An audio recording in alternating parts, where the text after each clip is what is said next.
Turo moko tahina. Turo moko kauhira. Turo moko kaurea. Turo moko anakuya. Kahine koena ia kuleo ke mahina si ete o pavare o ngari whai ngata he toke ewi o aku ka tupu o tohea. Turo moko tahina. Turo moko kauhiwa. Turo moko kaurea. Turo moko anakuya.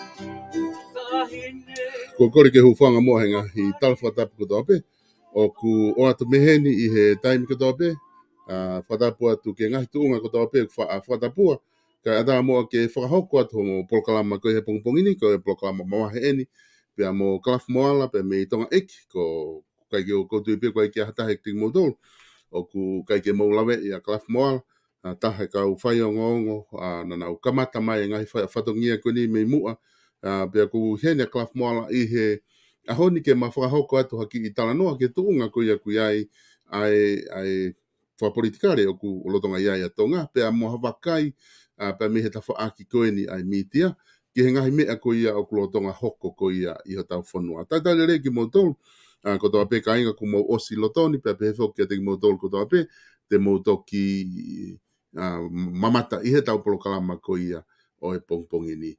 Pa motok share tu pe tau ngahi polokalama ko ni whahoko. I he taim tatau ko whiawhia ke taitale re ia KALAFI MOALA ki tonga eiki KALAFI malo tau mau pongpongini. Pia malo mo atari ai whakawhia tu ke whaha whakatalanoa mo koe. Ki mauloloa mai kai ke whaha whakatalanoa tu ke ati koe ki tongana. Lahi pe, ko ilo I pe kulahi ngahi whatongia ku ke whahoko I tonga. Ka I he pongpongini ko whamalo lahi atu. He mau I ki whainga maari e koe ni ke whaha ki whakatalanoa ke te koe I he pongpongini. Whewheha ke kalafi ki he pongpongini pa whewheha ka tonga ekina. Ia. O sai a bito malo a bito Silvesta e mau whainga maari e ki whaiha kawatu ki he polokalama. Ko ia. I he ahoni foki I he ngahi hoi wike mai koe ni ko tui e kalafi koe ke puri e te koe pia mo kakai e whanua ai tuunga koe e kui ai whanua tato te whito ki ngahi hopo koe ni ko lava whakahoko. Pia ko tui ko kamata ke pāhia mahalo kakai he tau talanoa ko ia ki he ngahi hopo koe ni ko whakahoko. Ka koe te pehe ke whewhe ko ngā koe ni toki hoko e ni ka fuwhaka ilo lahi pehe ki he tau whare area. Pea koe fo ke puri I te tau tolu kakai, koe ngahi sino pure ko ia o e whanua, ngahi mawhai pure whanua, koe pure anga, koe whare area, koe whamau anga. Pea koe whare area eni, o ku hoko ke ai e fuwhaka ilo koe ni, pea kanoni aki ko toko wha eni, o ku unseat, o ku tutu une whamau anga ke unseat ki nau tolu, me he whare area. Whewhe anga ho wakai ki ai I he tuunga koe a mitia, e tau wakai atu ke tuunga koe ai a whare area, o ku kei whalala anga nai ai hoko atu koe ni pe I kai. O ku koe mea koe ni o hoko Silvesta ko pe koe tahai ne mea mahu inga. Ko hoko ke te tau tolu I he tau pepe he tau ni mango fulu koe ni ko hiri. Kono o hinga ne tau whanongo hinga he tau lahi he malanga I he mea koe pure lelei. Pea koe malanga I fuki o pure lelei na kawai hono o hake ai pure koe ai lao. O pehe koe tahaia te fito I mea mahu inga I he tau talanoa purelelei, I he tau talanoa te mokalaki. Koini ko whakahoko ai fo I mea koini. Hangege te au ia kono whakaaki ne whonua. Ke tau toi foki o mahu inga ia he mea ko ia koe pure ai lao. Bea hoko ia ki he kautangata koe kautaki o whonuani. Kautangata ko tau whiri e ki tau tolu e kakai ke na o hu ke wharearea. Pea o hoko whakatatau ki he tutuni koe whakamau anga koe mau lao. Koe ai o kuau pehe koe foi whainga maari ni ki he whonua. Ke tau hanga tatolo tuku ta whaaki pe ko hai o hoko ki ai e mea koe ni. Pe koe kautama koe ni, koe kau he tau whaahi koe au tau poupou I, pe koe tau whamiri, pe koe na tau wako whakataha, pe koe kautama koe ni, koe ana matai tohi, pe koe tae matai tohi. Tuku katoe u mea koe ke ta whaaki, kua whai tu uni e lao, kua mau I e lao, he kautangata koe ni, pe kua hanga he whakamawanga o mai ene whakauhinga, mo ne tae tu uni ke whakatae o ngai hano whiri koe ki tau tolu. Silvester koe he koe mea mahu I ngā ia. Ve wo pau ke tau hanga e tau tolu o tari. Ai tu ni ko ia he koe mawhai pure ia whikau aki mai lao. Koe wharearea nau hanga whau e lao. Ia koe ngau e pure anga executive ko nau tolu whakahoko ngau e ke whakalao. Ia koe whakamau anga agu ne whai tu ni hono whakauhi ngai o e lao totonu. Pa koe talu mi hono whatu mai ai pure anga ko ia o tonga ni e tau lere mai tau bebe o he tau e te au koe ni, koe whonga ngā ue ni. Ka kou behebe Silvester, ne tau ki kamata ke tae tokanga. Ai e whangi I mea na tau sio kehe, pea koe whakatu utama ki e tae tokanga, he kono winga alupe taimi e pa hoko e tau tae tokanga ki ngai mea koe ni hoko I hange ko haanga whakafonua. Hange koe ha konga ia e tau culture, e tau whunga ngā ue anga maheni. Tau he tau tolu o koe ngahi lao ma whaia ke ka mau I pa whai kai tokanga. Silvester, koe lao koe ni koe bribery, koe fu lao ma whaia.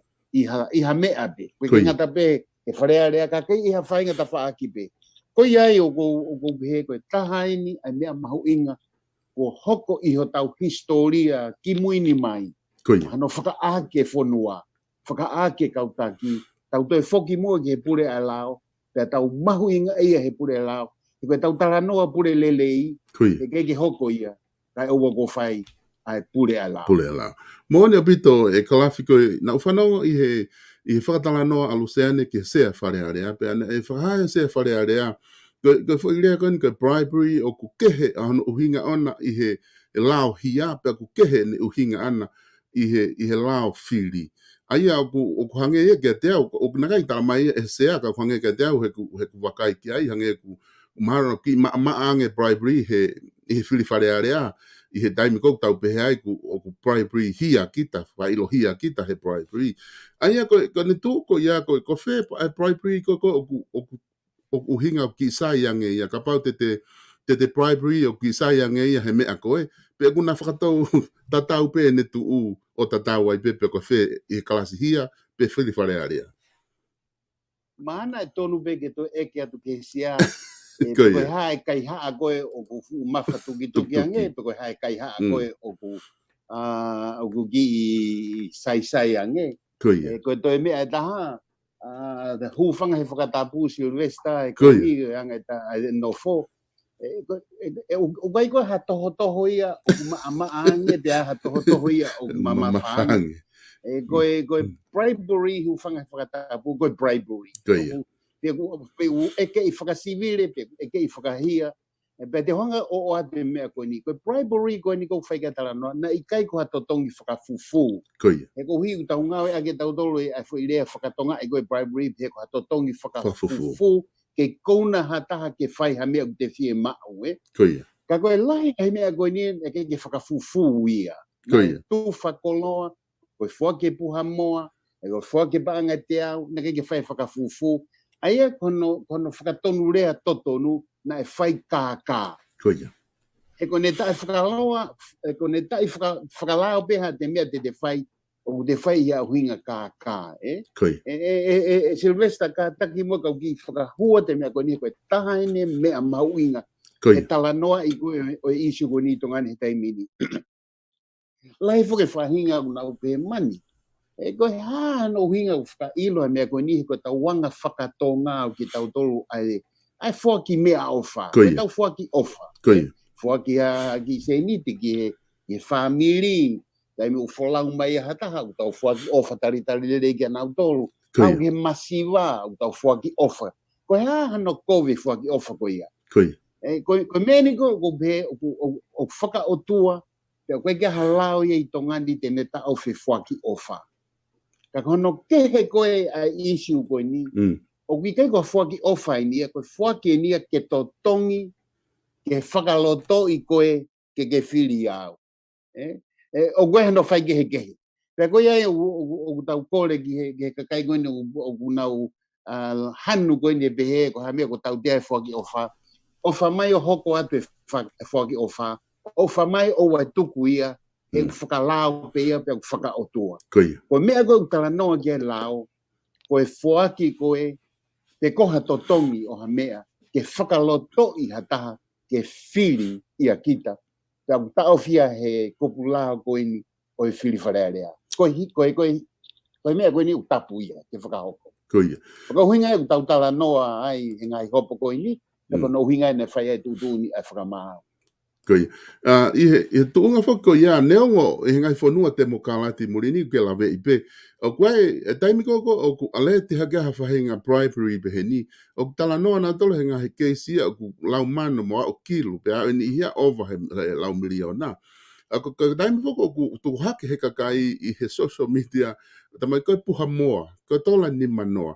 Ka kou manatu whoki e kalafi ke case ko ni koko a Brian waske la tu be mo lavu na o si asi pelere pe ia ai ko tola ni manoa ko tola te au pe mo ngahi me ake na la hi foke e fa ilo ko ya ka ko nga ko tatau pe mo me ko ni ko la hi ai ko tola ni manoa ko tola te au ka ki afu ke he ia o ke tau te ai pe ansite ko fe he ia ko ha me na fe halaki I he ka fo nga pe ka quantity na na to noa ia e fo I hopo ki moa kana ke hoko atu pe ngā awe koe ni kuna wa o ke he ahoni. Koe uhinga ia koe Sylvester e ku lau ane nai ne hue mea koe tae tokanga. Koe ia. Koe tokanga ke tau tokanga nge ke whai lelei, ke whai totono e tau ngā awe, ke mahino o whakalao. Koe ia. Koe taimi koe o tau aluai o whai koe uhinga pe koe tau ongo. Koe whai koe uhinga koe tau hanga excuse aki o pehe, koe anga pe tau hanga nofo whakafonua. Koe ia. Koe taimia ku tau hea i koe o alo whai hala. Ka koe toi issue mahu inga. O tatau e pepe koe paanga te au, koe paanga e waafe. Koe paanga e wa mano. Koe te totongi koe whahinga mea ke bribe, pe whakaloto ia ki hataha, tapi he lao. O koe ngata pe he tapu he tau lao ato ngā. E te tau VAKAI begi ai e Sylvester, o tapu whakamolare, he lao whaka e whika e tau whaiha mea. O ku kehe whaki o wha, mo to tongi ke whakaloto i. O ngā mea kehe ia e. Mona. Moni au pito koe, na mea whoki sea hene, whakatala noa koe hene mea koe pe mo luseane na ne pehe, o ku totonu ke whaha VAKAI e wharearea ke he lao koe ni. Koe ngā ke lawa ke ki whakawhai ke he I ke ua na mo ua hataha tola hongo fulu pe tola nima. Aia ku uhinga ia ke te au uhinga sea, o totonu ke reise pā koe mo ua na hango ni ka toki te toki whaki peha tola nima ngeau o whai ki olunga pa te toki mo ua lewa he bribery. Ka koe poko hae whainga ngā ue te nau whai ki ai. Ka koe ta whaaku e taha kalafi o whai VAKAI ki ai me ta whaaku e ongo. Koe talue mo ua I he tau whē, he tahiwa, he wafe maa ono, peke whiha I hopo ko ia. Te kai peke whai e wharearea ia haririu ki he lao ko ni o a umai ni toi hau pēne o tau te e whihia pehe mea tatau I hene tuu ko he aho ni e kalafi o ku hao VAKAI ki ai. O toki tuu hake pepe a hake a wharearea mo e tau taki ko ni e ko hui ko mea o tuhu tonu ka nau tolu. Ka nau tolu, koi. O ka nau tala noa pe ko whenga ke malui ki nau tolu me hano tuku aki. Pe nau ilo pe nau tole mea ko totonu ke whai. Tapuange mo e sea kiai ke fau halau ke fai ke hei a totongi pa anga uanoa pe anga teamu e puha moa ni totongi pa anga uamano ke foi ngau e hala i hange ia ko hando fai ke hei o gue anga hala oku anga hala pe gue anga hala ia oku saibe ia pe koe tahaini ai issue mahu inga i he fonuani e Silvester e ka pau hau e kautaki o talamai ke tau whakawhai ke hei anga hala Fefea nga whakaukau ai takai hange ko koe mo au. O tau nofo whakawhanongo kia mui ke hanga whakaukau e kautaki. E koe ai koe mea koe ni uke kene hanga pe o mai ha crisis. Koe crisis he mea whakalao. O kone hanga ia to suggest pe o mai a crisis he leadership. Koe taki e o e kupu hono tolu o mawhai pure a tongani. Aia koe wharearea. Koe whaulao. O koe ke fu mahino i gai ai mea koe mau lao. O koe gai ha mea koe mau lao. Si mo mau lao la. E pia koe toi taha. Pia toi rea mai foki i he ane a fi i he press conference koe na whai he pure lulu ka taki. Ai taki koe executive. Ai koe parei mia ia. Pia mei hange koe na ostalanoa e ngotama koe ni. O na mawe mahino tatau pe koe rea koe na o mai me premia he de kamata press conference na ne pe kia mau tolu na e kai ke mau tui ki mau tolu o fe unga ngahi utuko agi mo ngahi umea koe ni ke hoko ai hala pala ma whakalao aia o mei ko whainga fasi tatau o mai peaku kamata lewa ke iyo neongo o sifai putu ne whakamawanga. O tu ai be fonga ia ke hoko ate kau minista ke hoko ate be kau wharearea o wharearea. Pako tahi a mea o whai ke tokanga la i taimini. O ha mea ko hawa e taki. O mai whai pure whai lao, ma whai pure whakahoko o e ngā ue whakalao. O mai nawa o tu hange ko tu whianga ngai atuia mo e tu ni ko mai ma whai pure whakamawanga. O koe o hoha a wea ki ai koe ka pau koe hanga e tau tuu ke kaha o tau tuu he tuu nga whakatu tāmaki i au pito. O sai pe tau sistemia tau tolu. Ko poke ai mawhai pure koe ni e tolu. Koe teimko taki ai haongo taki i ha mawhai pure o ku tuu whianga ngai moe whakamawanga o tau i he tuu nga whakatu tāmaki.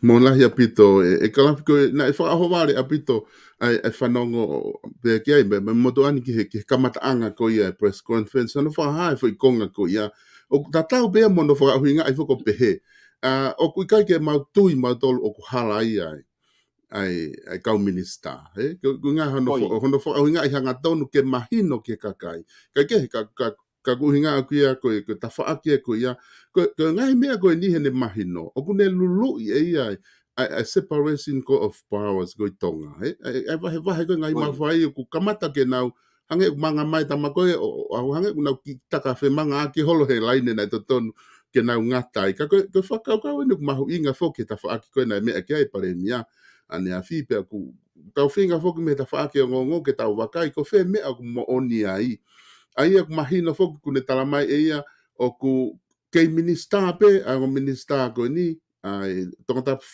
tapu ono kai oreva ke unseated ki na dol e fare area va ua ki ai ne pehe ne ongo ku os whakahu mai to whakafisi a tonga tapu fitu o ku kei minista pe ia kai oreva ke mahina mo me ako me whakamau anga he kunau ave ke whakamau anga ke stay tu unika oreva ke whai ai tangi ai ko ngahi mea ko hange na as whakafisi fo ke tonga tapu fitu o ku hange ko o ku ki itaka au fia holo ai vakai ko ki me ta whake ai ngongo ko fe mea ko ni o ku hoko ko whakai atu ka te koe ku ngā fuolo fo ko ngā ue ta whake media o ku sanai ngahi whakamatala ko ni hange pe ia ko ngahi pure anga ki mu ana e whai pehe ko ni toki hoko fo o ni ai whahinga mea ko ni i pure anga koe me koe ki tau hanga whakatoka ngā i Silvester pa ko tui o mahino pēga te ki mutolu koe no whamuri ko te sio ki ai sio ki he lahi koe e tau he me mea koe ni o alo e nia ke mahu i ngā ange ai tu unga koe ia pe koe lakanga o ki ai hataha alo e nia ke mahu i ngā ange anga whakatonu rea ha toko taha taki toko taha o kupure mahu inga ngea I statement I koe a lao. Koe. Ko te lau koe fo I lao koe ke bribery, o koe ke toi fihia, fu mahino au bito. Koe. Koe ki tahina bagi tamasi kalasiono he primary school, mahino e kanawa, e no na lau koe ni. Koe. Toi hau e kautama koe ni, koe kautama o fihi holo ai anga koe hono whakatonu lea I mea koe ni. He ko uhia ko nau hau nau tolu mi he tuunga, ko nau tole kau taki, ko nau tole kau mau mawhai, ko nau tole kau mau lunga, ko nau tole kau poto. Koe. Pea asi be mi he statement ni koe ni na whai he paremia, na nau sio lalo nau tolu ki whakailo koe ni. Koe. Pea mahalo bene ai fuke, ai sio pe he o koe ki kau patoa e na ia koe na nau ulungia, ko nau tolu ko mai o whai e whakailo, pa nau sio lalo ki ai, ko he hafulo ea, pa fai hau eke mea koe ni. Pea koe ni, alue kau nau whai si o lalo koe ni, pea hoko mai pea o au ki a honi, koe uhinga o nau hanga ai o whehu ia ai mea koe ni ukoko. O koe kono inga e ke ta mahino ka nau tole la, kono inga e nau pea nau tolu, o nau fuu maa lunga nge nau tolu. O tonu ke whai hano toi ki meo I hano toi wei holo ai lao, ke hao e nau tawhaki. Sai, Sylvester, ko mea ko ni na hoko pe ia he taimi ko pohiwa tu ni toa. Ka wake mana tui na os whakahalaya ia a kosita, ko minista ia I he pureanga ko ia, whakahalaya I foki pea mo etuate, mana tui ko etuate ko tokoni sea ia, ki he pati ko ia atu ni toa. Aia ko yongo toko ia kung nawa aufi mo tu ni toa. Whai koe wha interview tu me whai ngai press conference ko mo tu ni toa. Hanga pe ia whinga ke au whibe to ko ua koe ni. Neonga nei hala ia ta mai ke tuku e ki tu ke lava ka rewa ko tala tu ni. Pea osi koe tala tu ni ko whai hake o hake o rewa ke whai hopo tangi. Aia hange ko hano tolo I ai mea. Pea nai lahi foki e ngahi whakawhe paki ai media ki mea koe ni. O awai be foki ki he toki whakahoko koe ia hano tuku ki tua. O ako sita o ave koe whakahupristone. Sai, koe hau koe ai kautama koe ni, pureanga koe ni. Koe hau koe ni hua kawa meiri ku tapuange pia moia. Tatau behe, e toi ki sai ange mea koe au hoko. Sai, koe ne ala pe ko hataha ki halao, ai ai wesia tonu ai ki nau tolu. Koe. Wesia ko sita koe ko firi fokia tu ne to. Sai wesia kau tama koe ni, ko haina ne fili nau tolu ke minista, ko hua kawa meiriku, ko pare mia aia. Koe. Aia koe mea ku hoko, ka pau ko kita ku te fili ha kau tama pe hao whakamao ngā tūtūnu ko nau hala ia ha mea hala na nau whai. Te ki o ngoi. Koe. Mani, koko close friends yen. Koe kau tama ni na aku fili ko nau tolu inu ku nau hala. Te whenga ha mea ke ki tolo ia tu pe ki whakaukau yang ha mea hala ke nau hao ai. Sylvester, o koe ki hanga mea koe ni o talamai e mea koe ni koe pure lelei, koe taki lelei, koe pure lelei, tare mea he taimini. Ka pau waha tongi mea ke whahe ka hau mea kehe ia. Koe whahe tangia mo mea koe ka tari, ai mea, tari, ka pau halaia tari mea koe ia. Koe ni ku hau e minista o talamai, mga tunga haku konsenisi, koe ni ku halaia, te uhanga o whakawhisa tuku atu. Teke ne tari e ia. O koe e mea ia o kuki nenefu.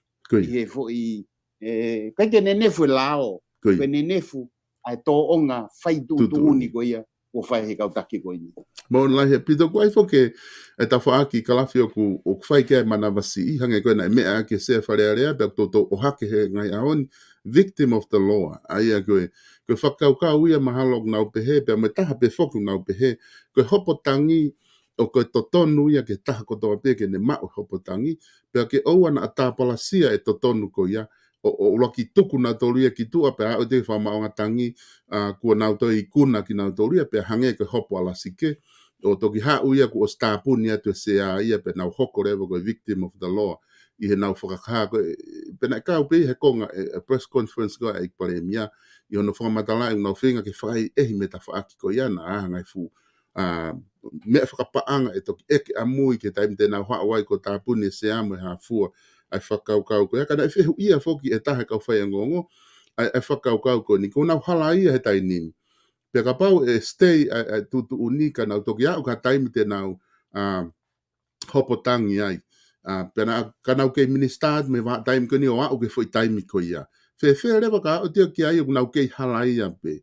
E toi whakafoki e nau wahe me aho ko na nau halai ai o au ki ai pe ikai kana kai ke tari he pare mea fe ho vakai ki ai e kalafi.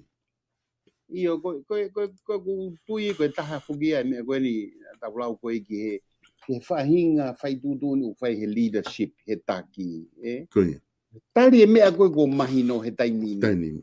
Ko kono nga ke to ki fai hatangi patam to sio ke ko os halaia os fai tutu ni ta au ngai fili os fai tutu ni ke to na usia ko feui ki he taki ko falea ko me ko ke fai ai ha falea makehe hoa taha pe hoa ua ki whakahoko mea koe. Ko hano whenga tae mea koe ia. He ka pau e mau be korom ke nau whai mea koe ia. Koe taki koe pure anga. Koe ha hono whenga tae tali whakawhisi koe ni ko hau. Tutu uni ki hongo minista koe ni. Ko pau ke mo step atu ko os halaia ko whai tutu ni ka moa. Toki whai ngai umea kehe koe utongi ke whai ki whakahoko ake nau totono e tangata. Sylvester ko mea koe na rau nei sio siki he lahi e tau he. Koia. He ko ai e fo irea ni o gui ko victim of the law. Koia. O ai na nofo o mohe misi o gai mea ko victims of the law. Koia. Ko tau talanoa ke lau ke tau talanoa justice whakamau to tonu. Koia. Ka pau ke hatau whakalaya he lau o kai ko victimia. Koia. Ko tō tahaya o angi kei whakamau to tonu pe whai lewa hano whakatotonu halaia pe au tonu hia. Ka kono introduce kono mai koe foi whakakaukau wai mea koe victim of the law. Sai koe whehui. Aia koe toko taha koto pe halaia he lao. Koe victim of the law.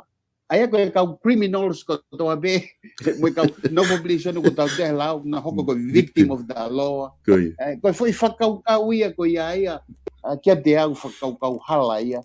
He umao lunga ange ai pure ai lao. I he pure pe koe tō tonu koe ia ai toko taha whakawhui tūtui. Pa teo hanga pe o ate mea koe ni. I he tū he taimini, o koe whi fusiaki i he demokalati.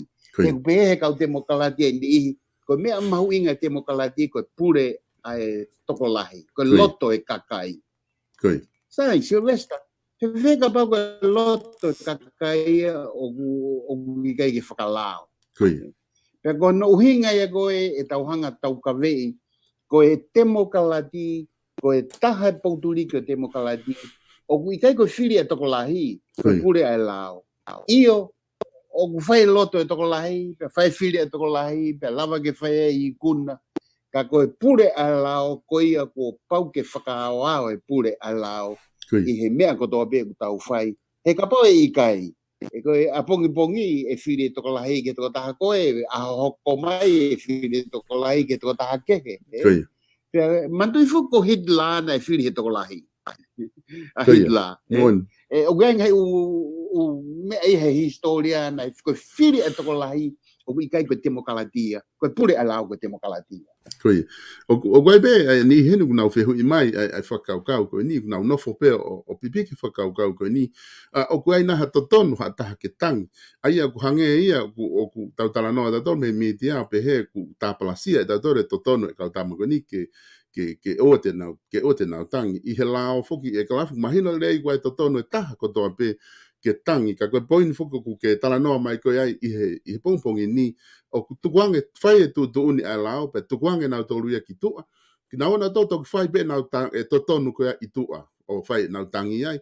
Pakapau e whewhe kapau te nau alo tangi koe ia, pos tukuange nau minista, pe nau na tō tangi o nau i kuna. O ke e peho nau whainga maari e nau tolu ke whiri me nau tolu he pare mia, o te whakafoki ki loto o kalafi ke nau foki mai hoko koha minista. O kutui koe mea ia ai pare mia. O kai whakano o hake ai keisi koe no lasike. Kia te au ne tangi a lasike o ne ikuna he tangi. Pea ne mau e whakamau to tonu. Ko ngahi umonu koe na tonu ke ne mau ne awe ki ai. Nā kei ke te hanga e lasike ia. Pako mea koe nina o stala noa au mo ia e interview ki mua. Nā kei ke te hanga e lasike ia o to whekumi ki hono sea koe sea e wharearea. Mantui fuki koe sea wharearea o koe ke whakanofo ia e lasike. Koe whakanofo ia hata e wharearea. Whakanofo ia e he tui. O mahino mea koe ko lau ki ai. Pea ko na ke to pehe ke to tutuia la sike ke kumi ke to whakafoki mai hano sia ko e whalearea. E nai mauno ngahi monu, ka koe mea lahi na kria hano hingoa, ka buange moia. Mihe mea koe pea fie maari e iai. Koe mea koe ni ke to e whaki koe ai sea koe e toko taha koe he kabineti, ko tui koe mea ia ai paremia. Koe decision a paremia ke whai ki mui. Iyo, koe to tonu ai tangata ke ngai mea koe o mahui. Ka oa mua te tahonga ta tolo whinga ke whakamaa maa tūtūni ai lao, ko uhinga pe ko hatau to tonu. Ko pau ke alu whakataha ngō mea ko ia. Mōna hea pito, koe oku whai ai apa whoki ia ki he mea koe na e whakahoko e Honorable Sengsta Saulala. Hangi koe na ki Kamatala noa ki ai, na ne osi pe koe ai hopo tala ku halaia, na ne hangarewa post hi NPC social media, pene o mai mga hita i he kabineti, me ne lulu ma paremia, mon ange ne tohi whakawhisi. Ena ne whakaha pe ai o kune tui, na e whare ia ke hoko atu pe, he ku whai e mea whakalao, ngai whakalao. Ka kune tui koe mea to tonu pe ke ne whakahoko, pe aku loto pe ke tauhi nge ia la kanga minista, pe ke i whakapa i he kakai e kabineti ma pure anga. Ke whai statement mahu inga en kalafi, i he danga koe tau vakai ki ai, ku whakahoko e he taha ko tutune whakamao ki halaia, pe ku tau tui koe mea to tonu ena e whai e he minista ko eni. Koe press conference ka ene a whi, o ku whepaki ia, o ku hange una tu whanganga ia, ma tu uni ko ia ku na mea ki e premia e hangi rewa ia o ku kai rewa ke aunga mea ko ni na e whai ke whakamatala ko ni o kai pehe o kai ke toto nui pe sai pe ia ka pau e pe ki whiwhia mao e ngei ia la ka minista pe e hangi ia pe i kai o ki whiwhia mao e ke mo wha apa e kabineti mo pure anga i hene tu whi hanga hangai ha whainga mea ko anga ia no whakarea i ho wakai gai kalafi ko hatunga ku o kua o ki ai koe koe malo o bito koe mea mahu inga ini o ku kia te au o ko whaka apa lahi moni kia Sengsta ini mea nai whai. Koe whuke wahinga kuna o pehe o koe gi fo i laka whakapolitikale eni. Koe hae laka, ka koe laka na e tonu. Ka koe laka o kou tui a kuia na e whakatatau ki anga e angi a hono konseni si. Koe ia na kua whakatau nga e whakamau nga taria ai mea koe ia o atu ene whakawhisi ki he paremia pea pakone o si ana ia ha uia whakatatari he kuhango e lau o ku kapau o ku te lawa ke te tari ai ha mea o whihalaki pea te tari ai whakamau to tonu o koe ke mapuni ai e matapai ke mo ui o iai pe ngahi mea ke te tui mu whalala ki o tua ke ne whakahoke mea koe ia Pakoe anga ia e ku sio koe ke mena whai Sengsta sai ha urewa tamatakia koe ni.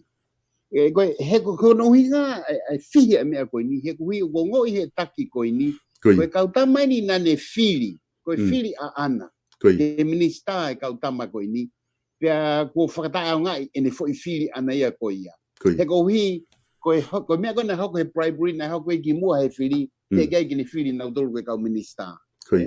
Pea kou tui koe tahi a mea o ku whekuki pea mo e pare mea i hene whakaukau he ngai mea koe ni. O ku whainga taa ai ki ai ke ne tari e ngai mea koe ni. Pea tuku ke tau laka atu. Pea ku hanga he mea koe ni tapuange moia e Sengsta o whakahama e mea koe ni. Na kau e ni e pare mea o ko hanga poupoui. E kono hi na na hu mahe taimi whainga taa. Mo ngā whi, tsunami, hau me COVID-19. Pea koe ni kuto e hau, ko tau behe koe fo i whakatamaki ni hono whā hau koe ni. Pea koe behe koe fo i opinion, koe whai tu uni koe a taki ne whai he fo i whakatamaki koe ni hono whā. O ku ke whai ha pou ke mea koe ia, he kuni hanga whakahama e mea o ke. E mea koe na e tonu ke nau whai. E kalafi koe tu koe na e mea e sea whare area. Koe moni te whoki mai whare area ai o whahoko na whatongia koe whare area. Ai a kui e whare area ke moni te koe ni wika hau. Ka nane mea ia pehe o koe ngahi asenita mua ia i he whare area. Fia mau ke whakahua estimate koe pure anga koe asenita ula ki ia. Ripote ngahi komiti whika mo tohitangi asenita ua ia. O koe kau whakafofonga e toko tolu o fia mau ia ke fuakawa i ki nao tolu ko asenita tolu ia.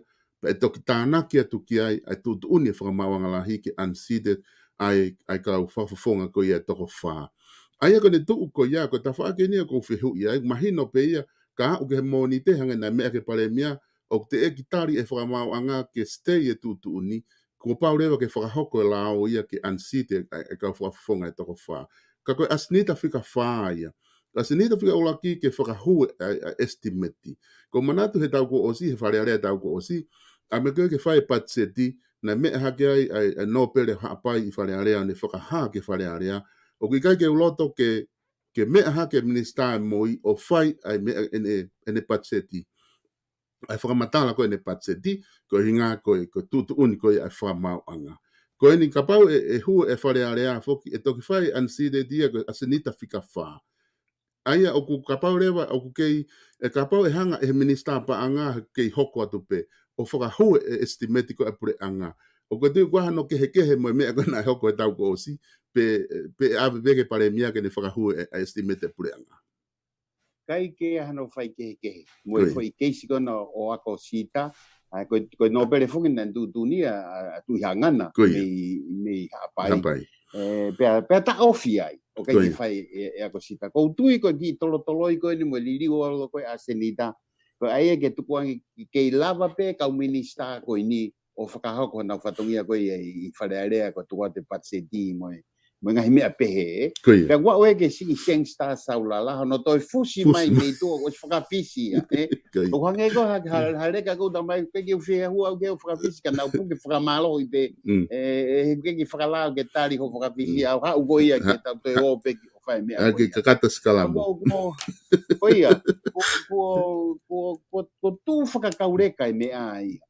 Tu he taimini, ka ko tui ko e tahai ne mea ki he premia pea moe se wharelea ko ha ui ka naua. Sengsta tapu mogi naua. Ka koe ui, please grow up.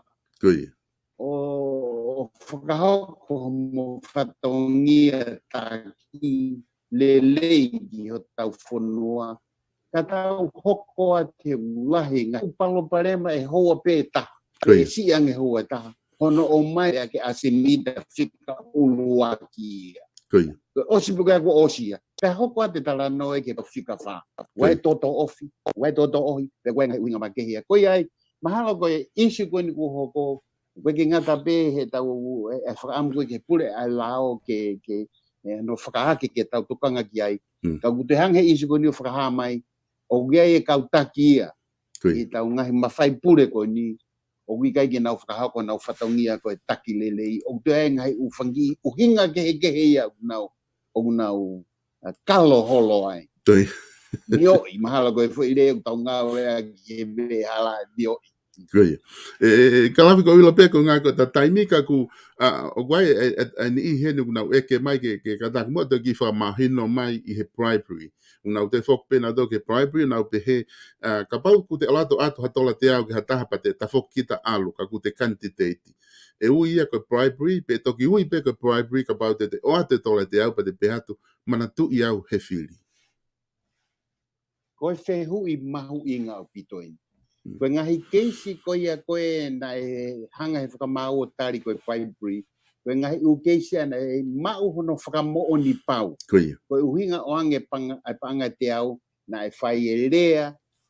Tokataha koe ne oange e panga te au na ne oange kia e rea, oange kia e whainga whakauhinga ke manatu i au he whiri mo ngahi mea pehe. Koe primary ia.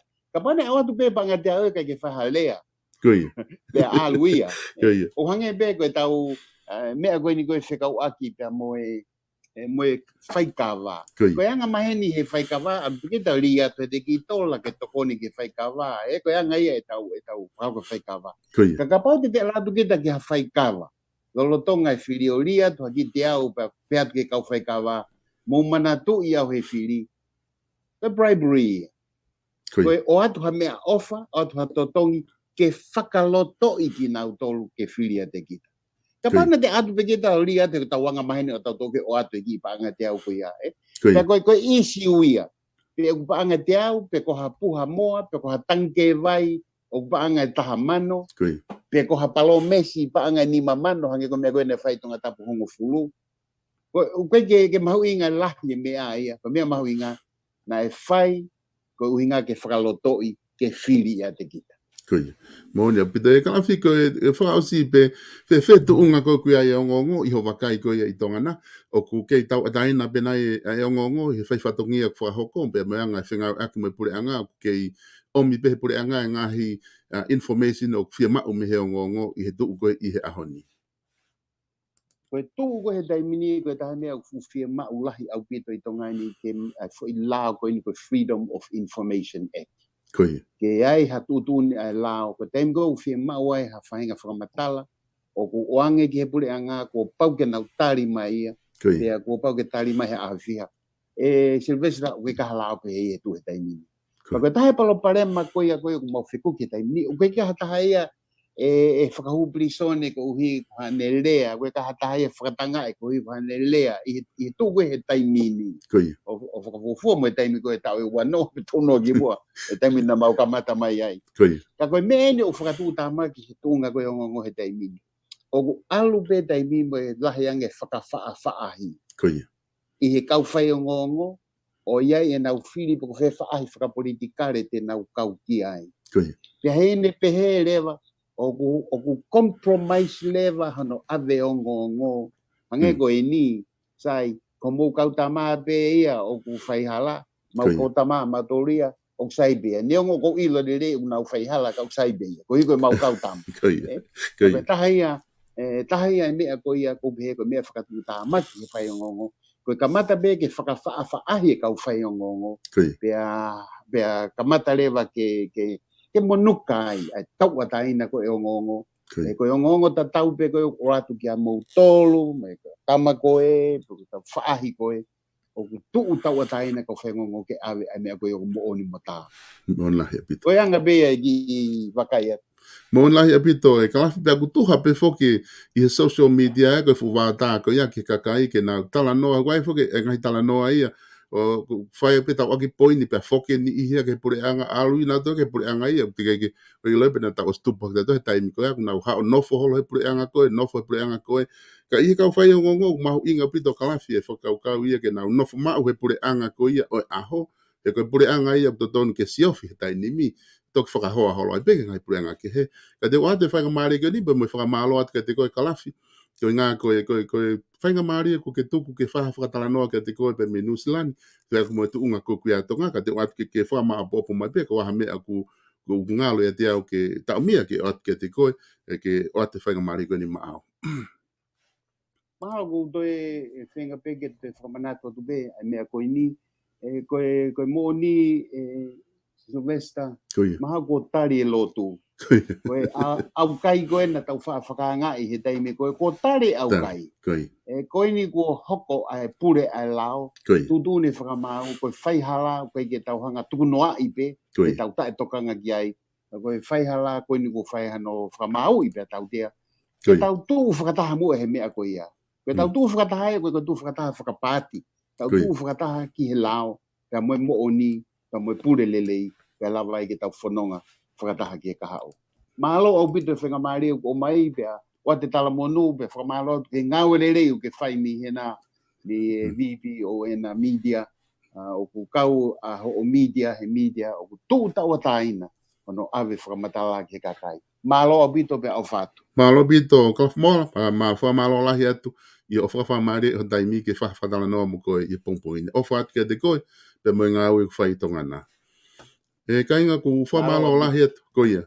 Whamalo lahi atu kainga i he whainga maari e koia ku mo lawa ke mo whanongoa ai whakatala noa koe ni ku lawa whakahoko ki a KALAFI MOALA ki tonga eki i he pongpongini o tui koe ke sola taha e teki mo tolu pe mo KALAFI MOALA ko ngā kumatu unga i whakatala noa ki ai koe taha ene kau whai ngongo tau kei senior journalist i tonga o ku lawa ke nau kei ai o ku nau iai tonu i he ngahi mea koe ni ku hoko pe ku makatu unga ai whakatala noa koe i pongpongini ko ngā e kehe pe anga e vakai atu aku pe me New Zealand ko mamao i he whaaki koe ni pe e kehe pe anga e vakai a KALAFI MOALA ia i tonga a kai ngata e ne tau kei e kune mau ka oku iai tonu i he ngahi mea ko ia hoko pe lava ke mau haka haanga ene vakai ki ai.